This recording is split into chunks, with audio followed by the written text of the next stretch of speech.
E Elizabeth Policarpo, jurista da DECO, junta-se agora em direto por videochamada. Boa noite, bem-vinda. Consegue quantificar estes casos e elencar os principais entraves que estão a ser colocados pelos bancos aos clientes que pedem então a renegociação?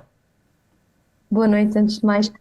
Realmente temos recebido alguns pedidos no sentido de solicitar informação e esclarecimento relativamente a algumas situações que se têm vindo a passar, nomeadamente a título de informação. Muitos consumidores são confrontados com informações incorretas quando se dirigem ao balcão para solicitar a renegociação do seu contrato. Por exemplo, são informados de que irão ter informação negativa na Central de Responsabilidade de Crédito, quando inclusive era o próprio Banco de Portugal já vem emitir um comunicado, clarificando todas essas questões. A própria forma como é feito o cálculo da taxa de esforço, nós sabemos que o novo diploma que foi implementado no final do ano passado prevê a questão da taxa de esforço e dos 36%, e muitas entidades estão, no fundo, a utilizar só a prestação do crédito de habitação para calcular esta taxa de esforço, e quando falamos aqui em taxa de esforço é, no fundo, o peso que as prestações têm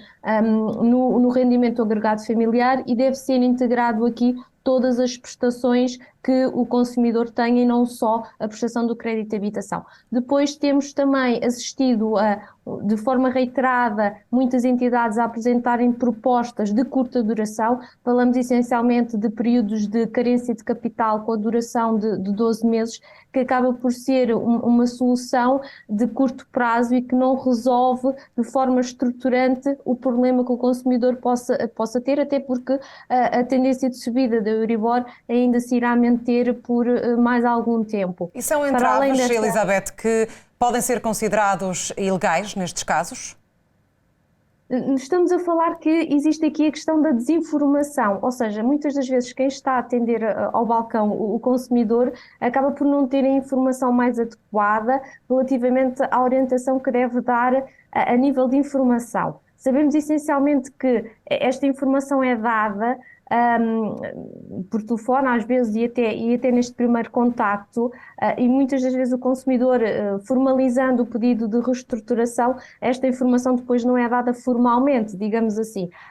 Agora, é muito importante que o consumidor também tenha a percepção de que, quando está aqui a tentar renegociar o seu contrato, deve também ter algum cuidado na forma como contacta o banco, privilegiar os canais, digamos assim, por e-mail, por carta, também para ter aqui algum suporte relativamente à resposta que a entidade bancária dá. Relativamente a uma das situações que temos vindo a detectar relativa ao pedido de renegociação, em que uma entidade bancária, neste caso o Eurobic em específico, está a solicitar um documento particular autenticado, esta situação não é ilegal, não é? Porque tem um enquadramento jurídico tipificado para esta circunstância. Mas acaba então, o que é que as famílias podem fazer nesses casos?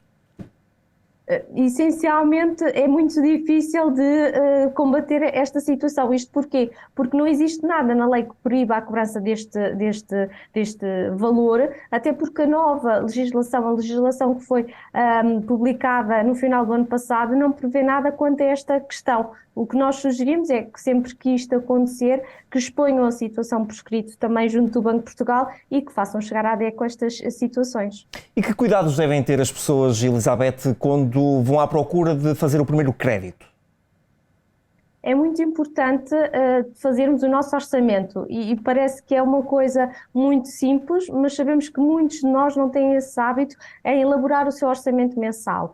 Ter a percepção de todos os seus encargos, todas as suas despesas, calcular a sua taxa de esforço é muito importante para termos a percepção se face, por exemplo, no caso do crédito de habitação, se face ao aumento da prestação do crédito que vamos contratar, teremos capacidade financeira para suportar estes aumentos. E nós, efetivamente, temos assistido a muitas situações em que contratos até muito recentes de crédito de habitação, em que os consumidores já estão a sentir algumas dificuldades, atendendo à subida muito acentuada e repentina da prestação do crédito de habitação.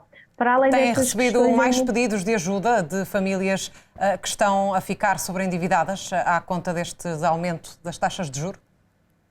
temos recebido, eu diria, mais pedidos específicos relacionados com a questão do crédito à habitação, porque é efetivamente aquele em que as famílias estão a sentir um maior efeito a nível de agravamento da sua prestação, porque nós sabemos que os restantes créditos, quando falamos de créditos pessoais, têm taxa fixa e o consumidor aí não sente o impacto tão significativo. Quanto ao crédito de habitação, este impacto é maior ou menor de acordo com as condições que o cliente tenha, que o consumidor tenha, mas efetivamente temos sentido um aumento, sobretudo de questões relacionadas com a questão do crédito de habitação, como contratar crédito de habitação de forma, digamos assim, ponderada e consciente, e também com a questão de a dificuldade já de consumidores que estão a ter, digamos, muita dificuldade em conseguir pagar a prestação do seu crédito de habitação face aos aumentos que estão a sentir. Elizabeth, só para concluirmos, já se consegue perceber quando é que os valores da taxa de juro vai estagnar? Eu diria que ainda é difícil de definir, de prever quando é que isso irá acontecer.